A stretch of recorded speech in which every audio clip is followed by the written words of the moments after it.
onwards. Hare Hare Krishna. Krishna. Hare Krishna. Danvat Pranam. Welcome everyone to online get together. Today, Bharati Mataji will be giving her transcendental words from the book Gita Wisdom Tales by His Grace Gauranga Darshan Das Prabhuji. Hare Krishna. Welcome Mataji. Hare Krishna, Danvat Pranam. We'll start with the Mangla Charan. Om Ajnantimirandhasya Jnananjana Shalakaya Chakshurunmilitam Yena Tasmai Shri Guruve Namaha Shri Chaitanya Manobhishtam Stapitam Yena Bhutale Swayam Rupa Kadamahyam Dadati Swapadantikam Vandeham Shri Guru Shri Yuta Padakamalam Shri Guru Vaishnavamscha Shri Rupam Sagar Jatam Sahagana Raghunatanvitam Tam Sajivam Sadvaitam Savadutam Parijana Sahitam Krishna Chaitanya Devam Shri Radha Krishna Padan Sahagana Lalita Shri Vishakhan Vitamscha He Krishna Karuna Sindhu Deenabandhu Jagatpate Gopesha Gopika Kanta Radha Kanta Namostute Tapta Kanchan Gaurangi Shri Radhe Vrindavaneshwari Vrishabhanu Sute Devi Pranamami Hari Priye Vanchakalpatarubhyascha Kripa Sindhubhya Eva Cha Patitanam Pavanebhyo Vaishnavebhyo Namo Namaha Jai Shri Krishna Chaitanya Prabhu Nityananda Shri Advait Gadadhar Shrivas Adi Gaur Bhakta Vrinda Hare Krishna Krishna Krishna Hare Hare Hare Rama Ram Rama Hare Hare Hare Krishna Krishna Krishna Hare Hare Hare Rama Ram Rama Hare Hare Hare Krishna Krishna Krishna Hare Hare Hare Rama Ram Rama Hare Hare Jagat Guru Srila Prabhupada ki jai. His Holiness Gopal Krishna Goswami Maharaj ki jai. His Grace Rupa Vilas Prabhuji ki jai. Samved Kaur Bhakta Vrinda ki jai. We will continue our reading from the Gita Wisdom Tales, the book Bhakti Devotion. So today we'll start with the chapter number 8, Dedicated Service. Bhagavad Gita Shloka 9.13. Mahatmanastu mam partha Daivin prakrutin ashrita Bhajanti ananya manaso Gyatva bhutadim avyayam. Who is a Mahatma? A strong person, a beautiful person, or a wealthy person? The literal meaning of the word Mahatma is a great soul. But what makes one great?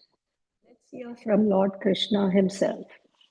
In this shloka, Krishna says, Mahatmas or great souls are those who take refuge under my divine energy, knowing me as the source of the entire universe and all the beings within it.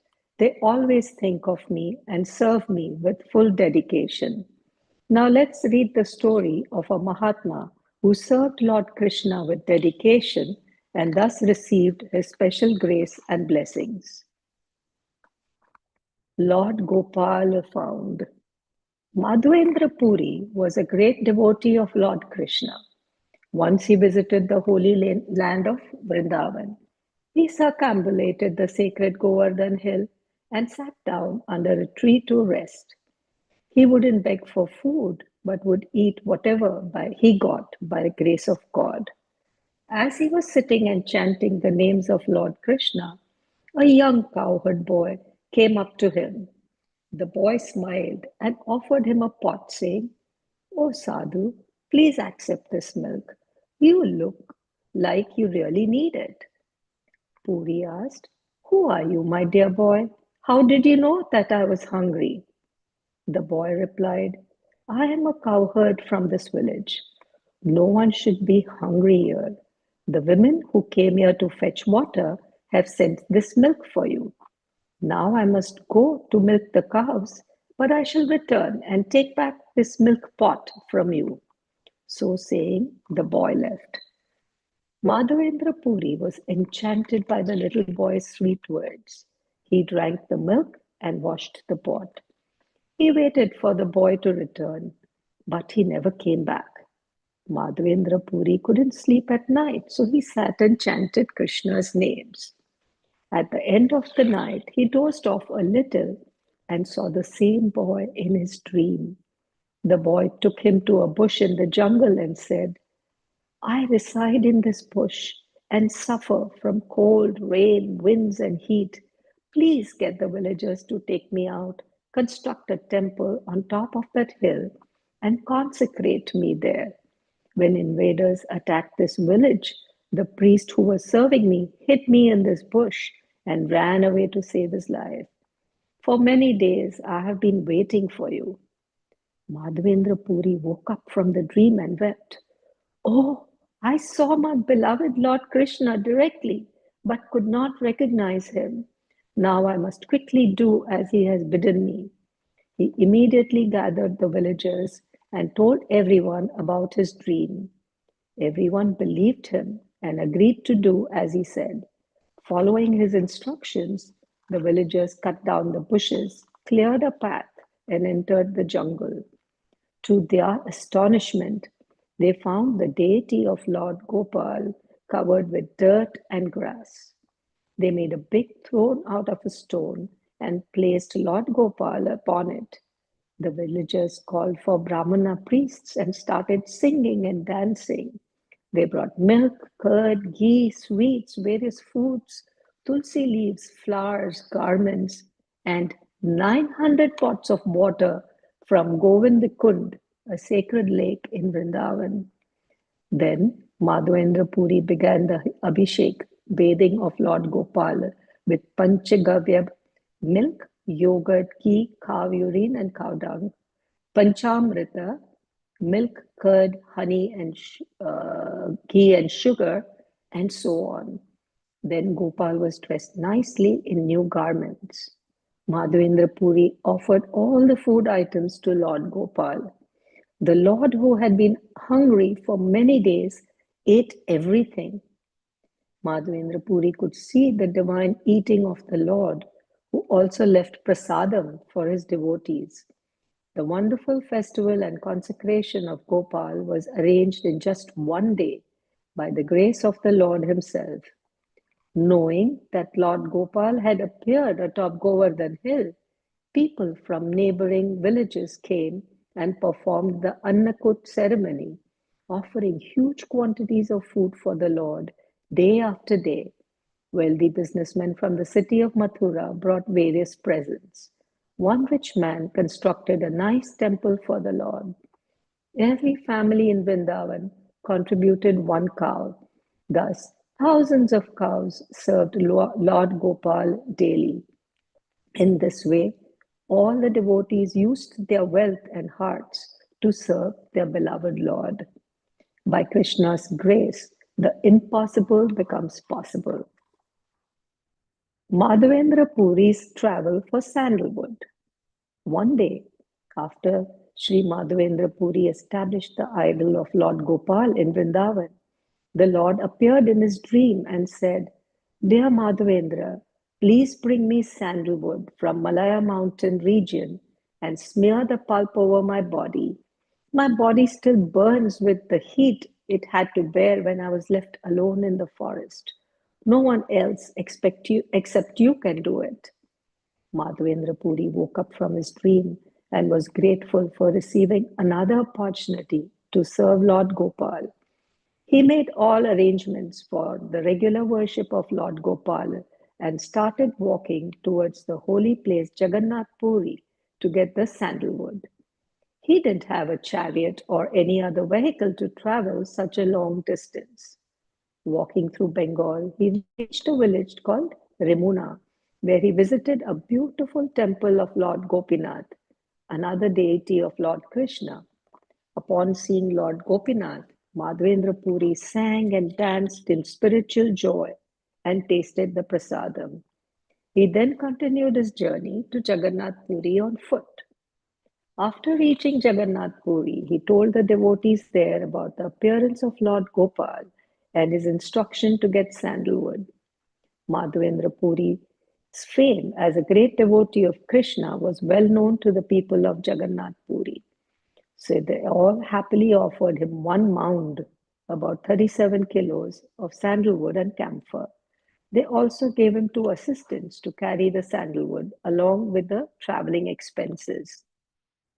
Thus, Madhavendra Puri started back to Vrindavan with the load of sandalwood. On the way, he once again reached Yamuna and stayed at the Gopinath temple. The priests there welcomed him and offered him prasadam. That night, Lord Gopal again appeared in the dream of Madhavendra Puri and said, "Dear Madhavendra, I have already received all the sandalwood and camphor I need. Now just grind them together and smear the pulp on Lord Gopinath's body daily until it is all used up. The temperature of my body will come down as there is no difference between his body and mine." Madhavendra Puri woke up and called for the priests of Gopinath. He told them about his dream. The devotees enthusiastically participated in grinding the chandan and the camphor, which were then applied daily to Lord Gopinath. Madhavendra Puri stayed at Remuna until all the sandalwood was used up. Madhavendra Puri was so fortunate that he received orders from Lord Krishna multiple times in his dreams. Madhavendra Puri, excuse me. Madhavendra Puri was happy to carry the heavy loads of sandalwood for Lord Gopal's service out of intense love. However, the Lord did not want to trouble his devotee, and therefore he told Madhavendra Puri to apply sandalwood paste to Lord Gopinath at Remuna instead of undertaking a strenuous journey back to him. The Lord cares for his devotees who are dedicated to serve him. How much we love God is seen in how much we extend ourselves for his service. A devotee is willing to make any kind of sacrifice for the Lord's service. Mahatmas are devotees like Madhavendra Puri who do not hesitate to embrace troubles to serve the Lord. Constant devotion. Bhagavad Gita, Shloka 9.14. Satatam kirtayanto mam yatantascha drudha namasyantascha mam bhaktya nitya yukta upasate. Is God pleased when we offer him a plate full of opulent dishes? Well, that may please him, but there is more. Let's hear his message directly. In this shloka, Lord Krishna says, "My devotees express their love for me by continuously chanting my names and glories with full determination. They bow down in front of me with unshakable devotion and worship me constantly." How can we develop such great love for Krishna? Well, by reading about devotees who did so in an effective way. So here's another inspiring story for you. Mrigari transformed. All the animals have fled because of you. Oh Sadhu, why did you come this way? The hunter asked sage Narad Muni in frustration. He appeared quite fierce with a blackish body and reddish eyes, holding a bow and arrows. Narada replied, "I have a doubt. I saw a deer, a boar, and a rabbit lying half dead as I was coming here. They were howling in pain. Did you shoot them with arrows?"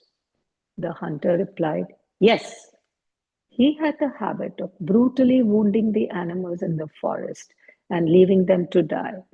He took pleasure in seeing them suffering. But kind-hearted Narad Muni was pained at this attitude.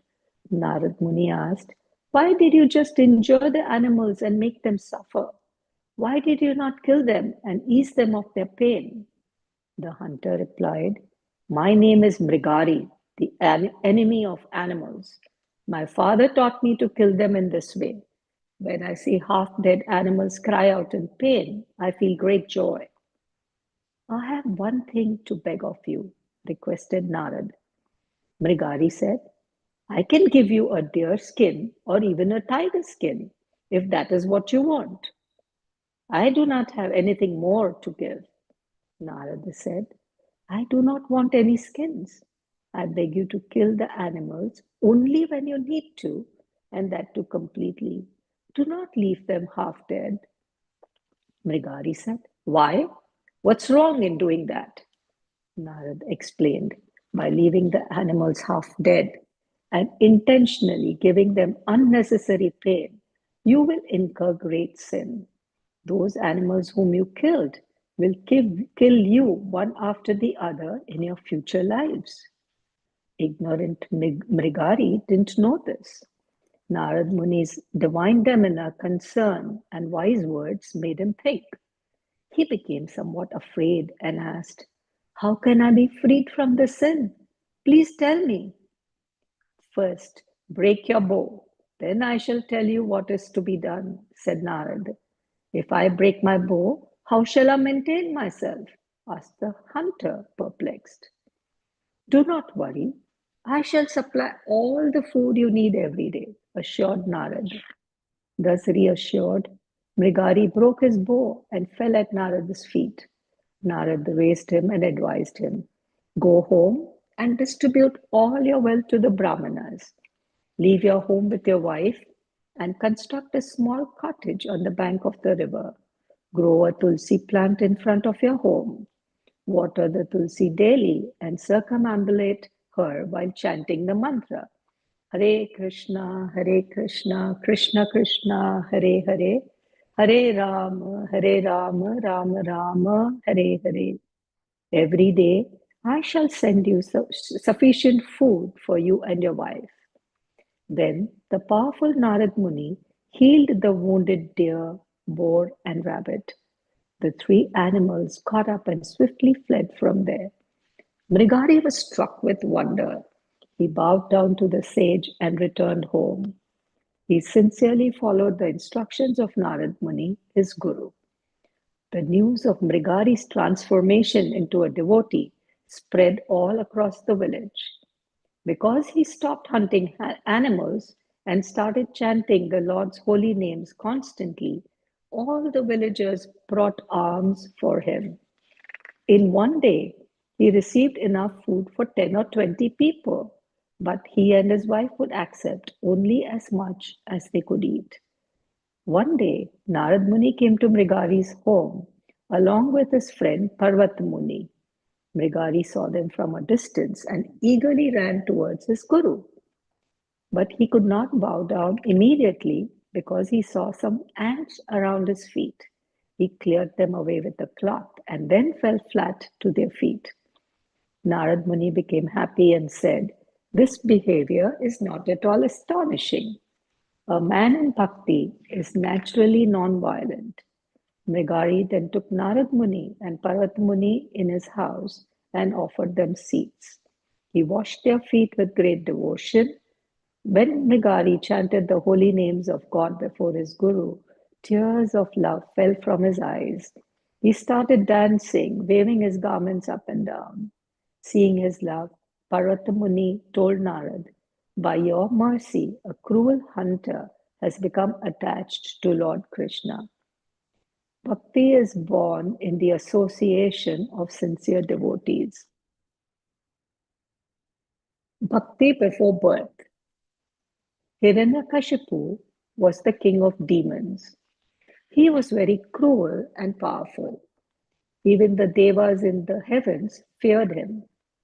Hiranyakashipu's brother, Hiranyaksha, was killed by Lord Varaha, an incarnation of Lord Vishnu. To avenge his brother's death, Hiranyakashipu wanted to gain powers and become immortal. So he went to the forest and immersed himself in great austerities to please Lord Brahma and receive boons from him. When Hiranyakashipu was in the forest, the devas from heaven attacked his city. Seeing the devas killing their leaders, other demons left their homes and fled to protect their lives.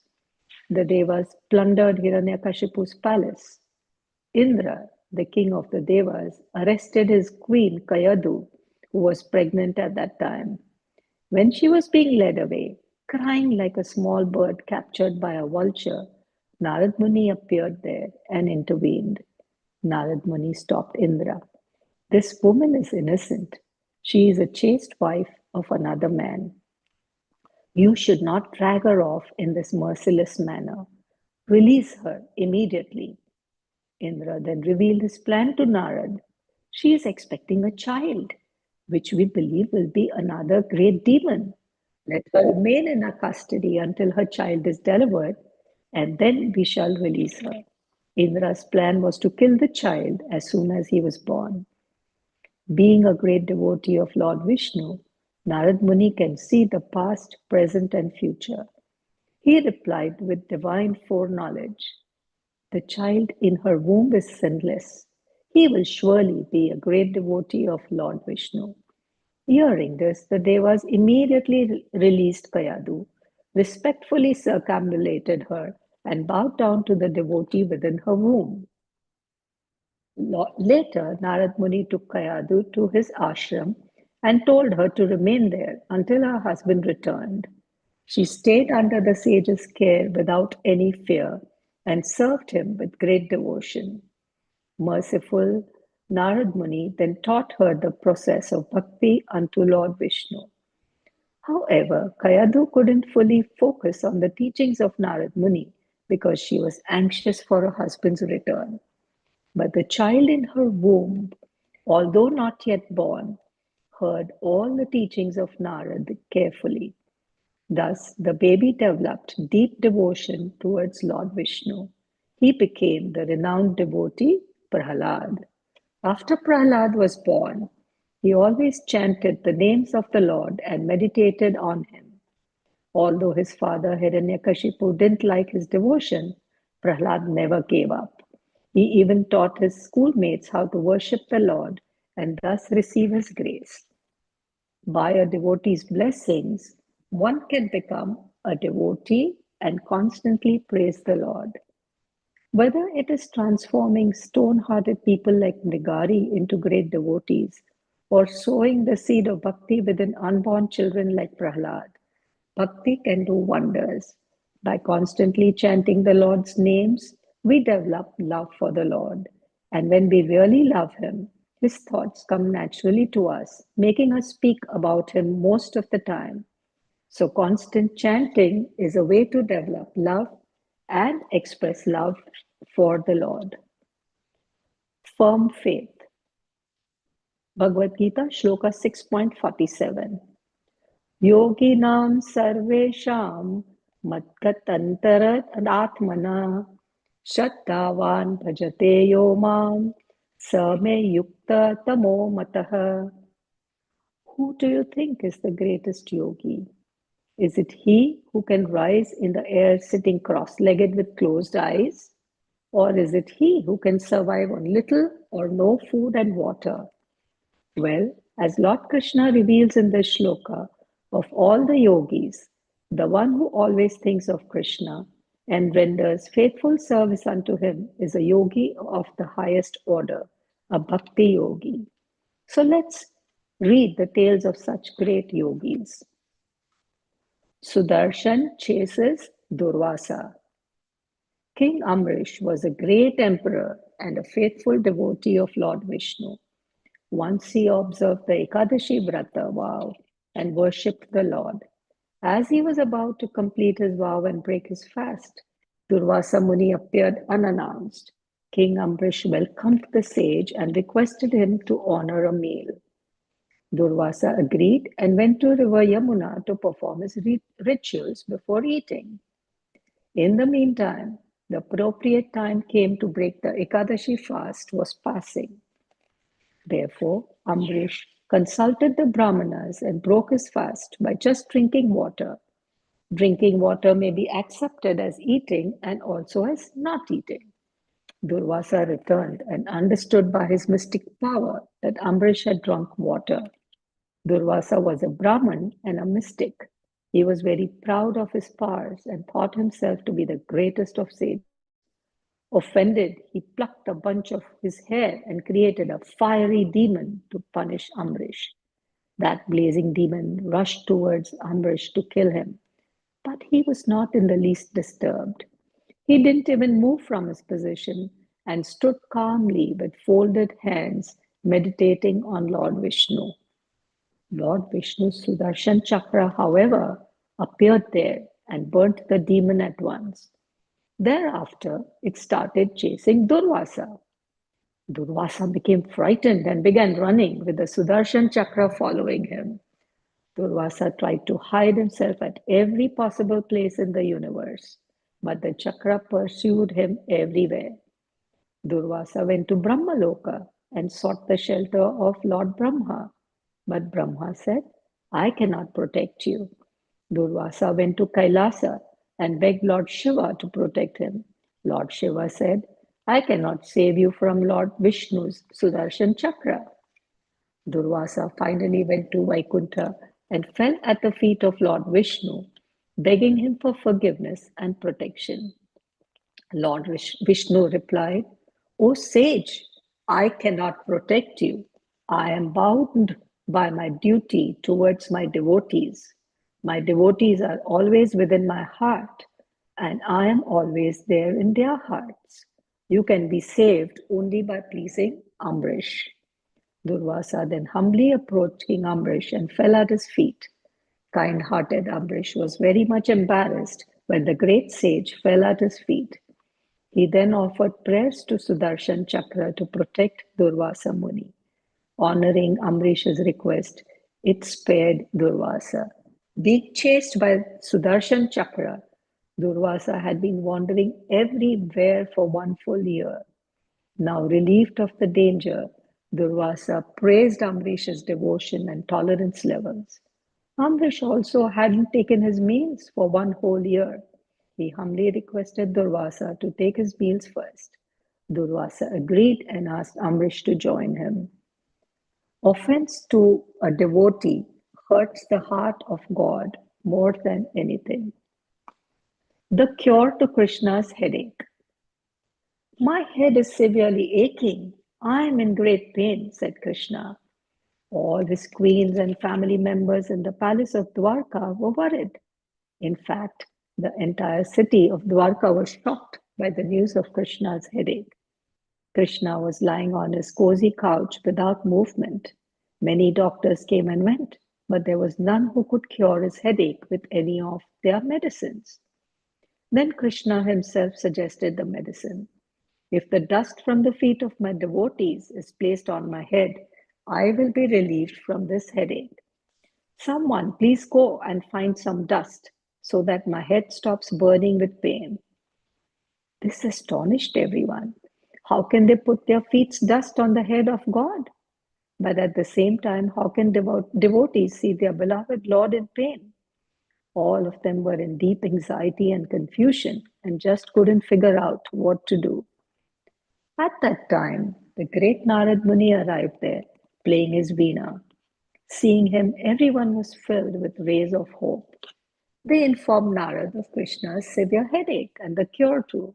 Narad was surprised. How is this possible? This is something I have never heard of. Someone even asked Narad Muni, O sage, you are a great devotee of Krishna. Can you please give your foot dust? Narad replied, Oh, how can I do that? Keeping the dust of my feet on my Lord's head is such a great sin. If I do so, I will surely go to hell. Everyone also feared the same. Narad Muni asked Krishna's queens respectfully, You all are dear wives of Lord Krishna. You are certainly great devotees. Can you please give your pad dhuli or foot dust to cure Krishna's headache? The queens replied, Impossible. We can't do that. If our dust is placed on the head of the Lord, we will all go to hell. All the queens of Krishna backed off in quick succession. Narad even approached Lord Brahma in Brahmalok, Lord Shiva in Kailasa, and Indra in Swarga. No one agreed to give their dust to be put on Lord Krishna's head. Some people even dismissed the request, saying, "How can the Lord have any pain?" Finally, Narad Muni entered the village of Vrindavan, where Krishna had spent his childhood. Narad saw the gopis, the cowherd girls. Amongst them was the golden complexioned goddess Radha, the foremost of the gopis. Seeing the sage, the gopis bowed low in respect. Then Narad informed them in urgency, "Your dear Lord Krishna is suffering from a severe headache." Hearing this, the gopis' faces became pale. They were almost about to faint. Gaining some composure, anxiously they asked, "There must be some cure." Narad replied, "Yes, the cure is suggested by Krishna himself. Only by placing the dust from the feet of a devotee of Krishna on his forehead will he be relieved of the pain." The gopis were relieved of all anxiety. There was a joyful smile on their lotus like faces. They replied in excitement, "Oh, is that all? Please take our dust immediately." They bent to the ground and picked up handfuls of dust scattered around their delicate feet. They placed the dust in a pot and gave it to Narad Muni. "Please take this and cure the headache of our beloved Krishna." Narad received the pot with relief, but he looked doubtful. He said to the gopis, "Do you know the result of keeping your foot dust on the Lord's head? You will go to hell." The gopis were confused. "You said Krishna will be relieved of his headache with this dust, right? Why are you hesitating now? Please go fast. Our Lord is suffering." Narad was surprised at the devotion and determination of the gopis. He asked them, "Aren't you afraid of going to hell?" The gopis said, "That doesn't matter. We can stay forever in hell if our dust can relieve Krishna's headache even for a moment." Narada's heart was impressed with the love of the gopis. He happily took the pot to Krishna and placed the dust of the gopis' feet on his forehead. Krishna was instantly cured. Of course, the gopis never went to hell. In fact, Krishna's headache wasn't real. He was just pretending to suffer from a headache so that he could reveal how greatly the gopis loved him. A devotee cares for the Lord's happiness more than their own troubles. Through the episodes of King Amrish and the gopis, Krishna makes it clear that those who think of him with love are very dear to him. They are the best yogis. We too can please Krishna with a loving devotion. A little afternote by His Grace Gauranga Darshan Das. The power of bhakti, devotion. What a wonderful journey it has been to go through the Bhagavad Gita wisdom along with simple and interesting tales. From the episodes of the inexhaustible Akshaya Patra to the cure to Lord Krishna's headache, from trading jewels for fruits to bearing witness for his devotee as Sakshi Gopal, the Lord has made one thing clear. He showers his love over his devotees and wants only their love in return. The more we love God, the more we can experience his love for us. We can narrate these stories to your family and friends and help spread the love of God. We can't wait to share more exciting stories in the next volume of the Gita Wisdom Tales, Gnana, knowledge. So, see you there. His Grace Gauranga Darshan Das. Hare Krishna, Krishna Krishna, Hare Hare, Hare Rama, Rama Rama, Hare Hare, Hare Krishna, Krishna Krishna, Hare Hare, Hare Rama, Rama Rama, Hare Hare, Hare Krishna, Krishna Krishna, Hare Hare, Hare Rama.